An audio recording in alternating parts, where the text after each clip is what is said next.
Para romo diakon berlima yang berbahagia, bersama-sama dengan orang tua, keluarga, rekan-rekan imam, para formator dan seluruh umat, saya ingin mengucapkan profisiat, selamat atas keputusan iman para romo diakon berlima untuk memilih jalan imamat menanggapi panggilan Tuhan, bertumbuh menuju kesempurnaan kasih. Terima kasih kepada keluarga, para formator, dan seluruh umat, rekan-rekan imam, yang dengan peran yang berbeda-beda telah membantu saudara-saudara kita ini sampai akhirnya mereka mengambil keputusan yang tentu membahagiakan gereja. Sebetulnya saya tidak usah mengatakan apa-apa, karena sejauh saya lihat para diakon ini sudah menuliskan refleksi mereka masing-masing atas jalan panggilan imamat yang akan diterima pada hari ini. Saya tinggal mengatakan laksanakan, karena kata-kata yang indah tidak akan bermakna kalau tidak dilaksanakan. Meskipun demikian, saya ingin menawarkan 1-2 renungan kecil, semoga bermakna bagi perjalanan imamat para romo diakon selanjutnya dan untuk kita semua. Saya mau menempatkan sabda Tuhan 3 bacaan yang tadi kita dengarkan dalam lingkaran tahun liturgi. Sekarang kita berada pada Minggu Paskah yang ke-6, menantikan hari kenaikan Tuhan dan Pentakosta. Pada awal kisah para rasul dikisahkan bahwa sebelum naik ke surga selama 40 hari, berulang kali Yesus menampakkan diri dan berbicara kepada para rasul tentang kerajaan Allah. Maksudnya, sebelum diutus, para murid disiapkan dengan sungguh-sungguh supaya mereka faham apa yang akan mereka wartakan, faham yang utuh tentang kerajaan Allah itu. Kalau Rasul Petrus dapat membuat terobosan yang sangat menentukan di dalam sejarah gereja, sebagaimana tadi kita dengarkan dalam bacaan pertama, itu karena Rasul Petrus sudah disiapkan, tanda petik, selama 40 hari itu. Tanpa itu, saya bayangkan Rasul Petrus tidak akan mungkin mengambil langkah yang begitu menentukan di dalam sejarah gereja. Bagi kita sekarang yang menantikan hari raya kenaikan Yesus ke surga, sabda Tuhan yang tadi kita dengarkan adalah pengajaran bagi kita, sama seperti dulu Yesus mengajar para rasul. Agar dengan pengajaran ini kita siap raga, jiwa, secara rohani untuk diutus. Pertanyaannya adalah, manakah pengajaran itu? Pernyataan utama dalam kutipan Injil yang disampaikan oleh Yesus, saya tangkap adalah ini: bukan kamu yang memilih aku, tetapi akulah yang memilih kamu. Pertanyaan berikutnya adalah, dipilih untuk apa? Jawabannya terdapat di dalam kata-kata kunci yang kita temukan di dalam perikope yang sama. Yang pertama, kita dipilih, saya kutip, agar sukacita Yesus ada di dalam kita dan sukacita kita menjadi penuh.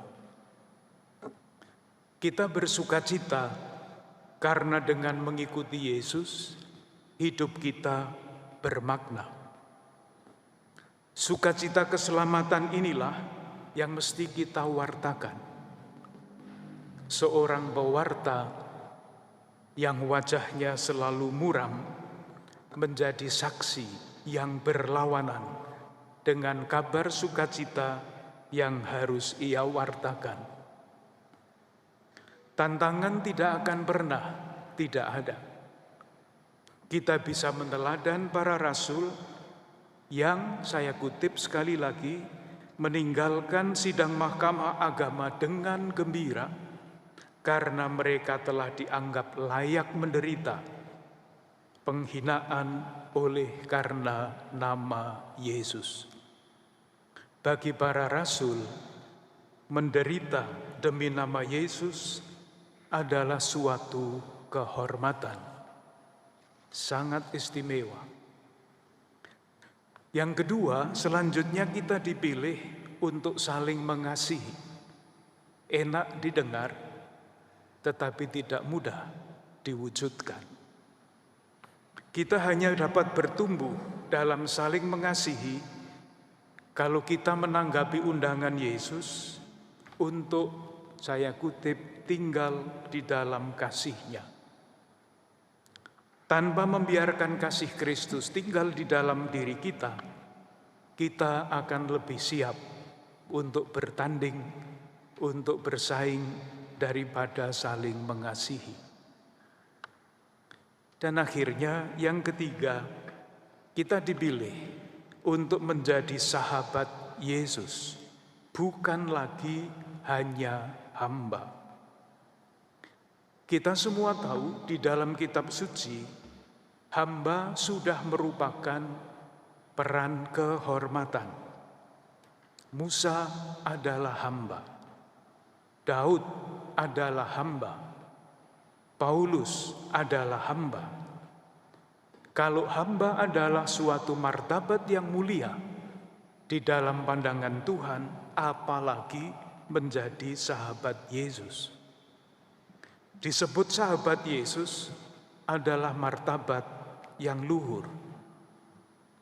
Tetapi kita semua tahu, martabat yang luhur tidak sama dengan gengsi. Martabat yang luhur tidak sama dengan kekuasaan. Martabat yang luhur membawa tanggung jawab besar untuk hidup sesuai dengan martabat itu. Kita tahu, mengenal pepatah kehormatan membawa tanggung jawab. Saudari-saudaraku yang terkasih, khususnya para romo diakon yang berbahagia. Tabisan hari ini bertepatan dengan hari ulang tahun ke-214 Keuskupan Agung Jakarta.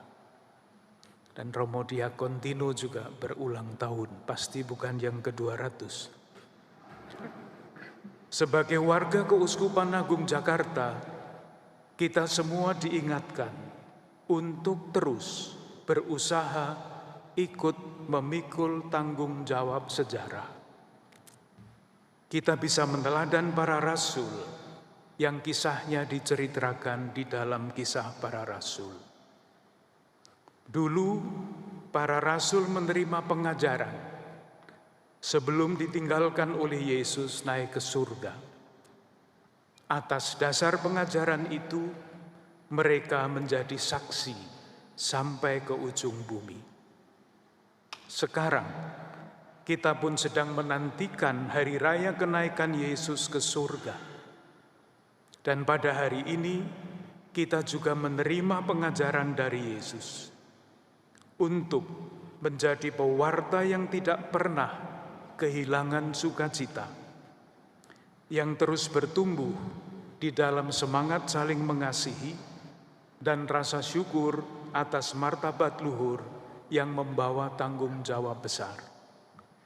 Semoga kita semua, khususnya kelima saudara para romo diakon yang akan ditabiskan pada hari ini, terus berusaha mewartakan sukacita, kasih, dan keluhuran martabat murid-murid Kristus dengan keberanian rasuli, dengan kerendahan hati Injili, dan dengan doa yang tekun. Dengan harapan itu, marilah kita lanjutkan upacara pentahbisan ini.